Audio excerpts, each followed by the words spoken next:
ఈ మూవీ గురించి ఈరోజు టైటిల్ అనౌన్స్మెంట్ కోసం మీ అందరినీ ఇక్కడికి పిలవడం జరిగింది. అలాగే ఆశిష్ మొన్నే మ్యారేజ్ అండ్ రిసెప్షన్ కంప్లీట్ చేసుకొని ఈరోజు తిరుమలలో శ్రీనివాసుడి దగ్గర కళ్యాణం చేసుకొని అక్కడ ఉండడం వల్ల ఈ ఈవెంట్కి రాలేకపోయాడు. పోతే మా అందరిపైన ఈ టైటిల్ అనౌన్స్మెంట్ ఇక్కడ చేయటానికి ఆశిష్ మీరందరూ ఉన్నారు కాబట్టి మీరు చేసేయండి అని చెప్తే ఈరోజు ఇక్కడ ఈ టైటిల్ అనౌన్స్మెంట్ చేయడం అండ్ మీకు మోషన్ పోస్టర్ ఇప్పుడే రిలీజ్ చేయడం జరిగింది. Love me if you dare ఇది మొదలవటానికి కారణం ముందు ఇద్దరు వ్యక్తులు, అదే నాగా అండ్ అరుణ్. నాగాతో నాకు ఎప్పుడో మా సత్యనారాయణ రెడ్డి గారు అబ్బాయి చిన్నప్పటి నుంచే దాదాపు చిన్నప్పటి నుంచి చూస్తూ ఉన్నాను. తను అన్నపూర్ణలో వర్క్ చేస్తూ స్క్రిప్ట్ సైడ్ అవి వర్క్ చేస్తూ వాళ్ళ దగ్గర వర్క్ చేస్తూ ఉన్నాడు. సడన్గా ఒకరోజు వచ్చి సార్ నేను ఒక స్క్రిప్ట్ చెప్పాలి అని అడిగాడు. స్క్రిప్ట్ అంటే దేనికి, డైరెక్షన్గా అన్నా. కాదు సార్ ప్రొడ్యూస్ చేయాలి అన్నాడు. అదేంటి నువ్వు ప్రొడ్యూసర్ అవుదాం అనుకుంటున్నావు అంటే, అవును ఇట్లా నేను నా ఫ్రెండ్ ఒక స్క్రిప్ట్ చేశాం సార్, అది వినాలి అంటే అప్పుడు అరుణ్ని నాకు ఇంట్రడ్యూస్ చేయడం జరిగింది. సో అరుణ్ అడిగాను ఏమేమి సినిమాలు చేసావని. నేను ఇప్పటివరకే సినిమా చేయలేదు సార్ అన్నాడు. మళ్ళీ నాకు బ్లాంక్. కానీ నేను ఒక ఇట్లా 3 నవల్స్ రాశాను సార్, సో నా ఇలా స్టోరీస్ మీద నాకు గ్రిప్ ఉంది సార్ అని. సో అప్పుడు నాగాకి అరుణ్కి నేను ఈ స్క్రిప్టు వినటానికి టైం ఇవ్వడం జరిగింది. సో మీ అందరికీ తెలుసు, నేను స్క్రిప్ట్ వినాలన్నా ఒక స్క్రిప్ట్ వింటే నేను దాంతో ఎలా జర్నీ చేస్తాను అని. ఆ స్క్రిప్ట్ విన్న రోజు ఈ love me if you dare నాకు ఎప్పుడో ఒక 20 years వెనకకి వెళ్ళిపోయాను. అంటే ఇన్ని సినిమాలు తీసిన నాకు మళ్ళీ వెనకకి ఎందుకు వెళ్ళానంటే, నాకు ఆర్యా సినిమా విన్నప్పుడు నాకు ఒక వైబ్స్ 20 years బ్యాక్ అంటే నేను టూ యంగ్, అప్పుడే సినిమా ఫీల్డ్లోకి వచ్చి దిల్ మూవీ అండర్ ప్రొడక్షన్లో ఉన్నప్పుడే నేను ఆర్యా స్క్రిప్ట్ విన్నాను. 20 years తర్వాత ఒక స్క్రిప్ట్ నన్ను విన్న తర్వాత ఒక న్యూ ఏజ్ ఫిలిం నన్ను హాంట్ చేస్తూ ఉంది.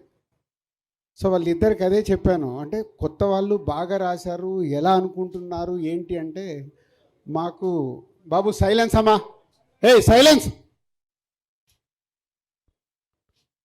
బాబు, మాకు ఆశిష్ కావాలి సార్ అంటారు. లేదా ఆశిష్ ఆల్రెడీ ఇంకో సినిమా చేస్తున్నాడు. లేదు సార్ మేము వెయిట్ చేస్తాము, మాకు అప్కమింగ్ హీరో కావాలి, దాని గురించే మీ దగ్గరికి వచ్చామంటే, నాగమ్మ నువ్వు ఎలా ప్రొడ్యూస్ చేస్తావు? నేను ఒక్కరిని చేయను సార్, నాకు హర్షిత్ని అన్సితని ఇవ్వండి సార్ అన్నాడు. సో అలా వాళ్ళిద్దరూ మా కాంపౌండ్కి రావడం, ఈ స్క్రిప్ట్ తీసుకొని రావడం, ఫస్ట్ నన్ను గెలవడం. అంటే మొదటి సిట్టింగ్లోనే నన్ను గెలిచారు. స్క్రిప్ట్ విన్న తర్వాత వాళ్ళు చేసిన వర్క్, అది విజువలైజేషన్ ఎలా తీసుకొస్తారు ఏంటి అన్న బ్యాకప్ మైండ్లో జరుగుతున్న ఆ టీం నచ్చి, సో కొత్త వాళ్ళని దిల్ రాజు ప్రొడక్షన్లో మీ అందరికీ తెలుసు, బలగం అప్పుడే నేను చెప్పాను, కొత్త వాళ్ళ మ్యాక్సిమం ఆ ప్రొడక్షన్ హౌస్లో కొత్త వాళ్ళకి అవకాశాలు ఇచ్చి కొత్త వాళ్ళని ఎంకరేజ్ చేయాలి అనే దాంట్లో. సో అలా వాళ్ళిద్దరూ ఈ స్క్రిప్ట్ ఓకే చేసుకోవడం, తర్వాత ఆశిష్కి కానీ హర్షిత్కి అన్సితకి శిరీష్ గారికి అందరికి స్క్రిప్ట్ చెప్పి నాలో ఏదైతే ఫీల్ అయ్యానో, స్క్రిప్ట్ విన్నప్పుడు అందరిలో అరే బాగుంది, డిఫరెంట్గా ఉంది, బాగుంది, డిఫరెంట్గా ఉందని ఫీల్ అయ్యాము. అప్పుడే ఈ love me if you dare project lock చేశాం. స్క్రిప్ట్ స్టేజ్ దాటిన తర్వాత టెక్నీషియన్స్ ఏంటి అని అడగడం మొదలు పెడితే, అప్పుడు వాళ్ళు పేర్లు చెప్తుంటే నాకు భయం వేస్తుంది. సార్ ఇలా అనుకుంటున్నాం, ఇలా అనుకుంటున్నాం, ఇలా అనుకుంటున్నాం. సో పీసీ గారికి నాతో ఉన్న రిలేషన్లో, సార్ ఇట్లా కొత్త అబ్బాయిలు ఫుల్ స్క్రిప్ట్ ఉంది, మీరు ఒకసారి టైం ఇచ్చి స్క్రిప్ట్ వినండి అని పీసీ గారి దగ్గరికి పంపించడం జరిగింది. పీసీ గారి స్క్రిప్ట్ విని నెక్స్ట్ డే ఫుల్ స్క్రిప్ట్ చదివి నాకు కాల్ చేసేయి ఐఎమ్ డూయింగ్ దిస్ ఫిలిం అన్నాడు. అంటే ఓన్లీ ఆ స్క్రిప్ట్తో పీసీ గారిని కూడా గెలుచుకొని పీసీ శ్రీరామ్ గారిని ఈ సినిమాకి ఫైనల్ చేసుకున్నారు. అలాగే మ్యూజిక్ గురించి డిస్కషన్ వస్తున్నప్పుడు మళ్ళీ కీరవాణి గారి పేరు చెప్పారు. కీరవాణి గారి పేరు మీకు ఏమన్నా? నాగా ఇలాగే అన్నాను, నాగా ఏం ఆలోచిస్తున్నావు నీకు తెలుసా? బాహుబలి, త్రిబుల్ ఆర్లు ఇలాంటి సినిమాలు చేస్తున్నారు. నెక్స్ట్ రాజమౌళి గారిది, మహేష్ బాబు గారి సినిమా ఉంది, నువ్వు కీరవాణి గారిని అంటే, సార్ పీసీ గారిది ఎలా అయితే ఒక ఛాన్స్ ఇప్పించారో ఒక్కసారి మాకు అపాయింట్మెంట్ వస్తే చాలు సార్ అని నేను అడగలేదు. వాళ్ళే అప్రోచ్ అయ్యి కీరవాణి గారి దగ్గరికి వెళ్ళి కీరవాణి గారికి కూడా స్క్రిప్ట్ ఇచ్చి, కీరవాణి గారు స్క్రిప్ట్ చదివి, మళ్ళీ నేను అసలు మాట్లాడలేదు కీరవాణి గారితో, వాళ్ళే అప్రూవల్ చేసుకొని వచ్చి అగ్రిమెంట్ తీసుకొచ్చి సైన్ పెట్టమన్నారు. సో అలా ఈ ప్రాజెక్ట్కి కీరవాణి గారిని కూడా వాళ్ళే తెచ్చుకున్నారు. మంచి అమ్మాయి కావాలి. బేబీ అప్పటికే వైష్ణవి రిలీజ్ అయింది. రకరకాల అమ్మాయిలు అనుకుంటున్నారు. వైష్ణవిని అడిగండి సార్ ఒకసారి అంటే, నేను వైష్ణవిని అప్రోచ్ అవ్వడం, వైష్ణవి ఒకసారి స్క్రిప్ట్ చదివి ఎగ్జైటింగ్ ఉంది సార్, బట్ ఇంకోసారి చదువుతానని మళ్ళీ ఆఫీస్కి వచ్చి ఆఫీస్లోనే కూర్చొని ఫుల్ రీడింగ్ తీసుకొని, రీడింగ్ అయిపోయాక నేను బయట ఉండి వచ్చి, సార్ ఐఎమ్ సో ఎగ్జైటెడ్ అని వైష్ణవి రియాక్షన్. ఇట్లా అంటే ఒక స్క్రిప్ట్ ఇంతమంది సక్సెస్ఫుల్ పీపుల్ని లోపలికి తెచ్చుకున్న సినిమా. ఈ మధ్య కాలంలో నేను ఇన్ని సినిమాలు చేశా, 56 సినిమాలు దగ్గరకు వచ్చాయి.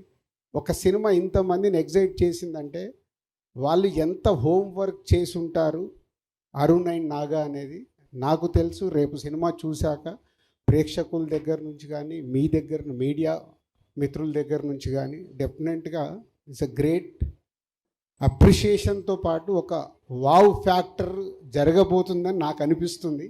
ఆ వావ్ ఫ్యాక్టర్ కోసం నేను వెయిటింగ్లో ఉన్నాను. ఆ రోజు ఎప్పుడు వస్తుందని వెయిటింగ్లో ఉన్నాను, సినిమా కంప్లీట్ అయ్యి మీ అందరికి చూపించడానికి. సో ఈరోజు జస్ట్ టైటిల్ అనౌన్స్ చేసి సినిమా ప్రోగ్రెస్ గురించి చెప్పుదామని.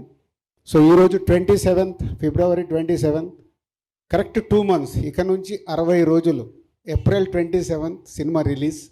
సో ఈ రోజు నుంచి సినిమాకి సంబంధించిన ప్రమోషన్స్ కానీ, పోస్ట్ ప్రొడక్షన్స్ కానీ అన్నీ కంప్లీట్ చేసుకోవడానికి ఈ యంగ్ బ్యాచ్ అందరు సిద్ధంగా ఉన్నారు. So all the best.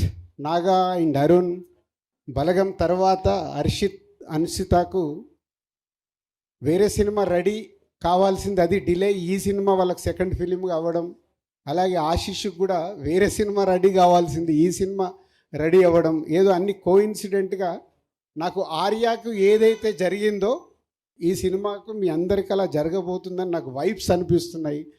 ఆ వైబ్స్ నిజంగా ఏప్రిల్ 27 ప్రేక్షకులు కూడా రియాక్ట్ అవుతే మీ లైఫ్లో ఇదొక గ్రేట్ మెమొరీ, మంచి సినిమాతో పాటు మీకు ఒక మంచి మెమొరీ కాబోతుంది మీ యంగ్ బ్యాచ్ అందరికీ నమ్ముతున్నాను. So all the best old team. So journey చెప్పగలిగాను. ఇంకా సినిమా వాళ్ళకి చూపించినప్పుడు, రేపు టీజర్ చూసినా, ఈ సినిమాకి సంబంధించిన కాంటెంట్ చూసినప్పుడు డెఫినెట్గా మీడియా మిత్రులు వాళ్ళకు నచ్చితే, మీకు బలగం సినిమానైతే ఎలా ఎంకరేజ్ చేశారో ఈ సినిమాను కూడా ఎంకరేజ్ చేస్తారు. వాళ్ళకి ఆ కాంటెంట్ నచ్చుద్దని 100% నేను నమ్ముతున్నాను. సో అది వాళ్ళు చూసే వరకు ఇంకా మీరు వెయిట్ చేయాలి. 60 days కౌంట్ డౌన్. ఏప్రిల్ 27 ఈ సినిమా థియేటర్లోకి వస్తుంది. కలుద్దాం. Thank you Raju garu. Thank you so much. And Harshit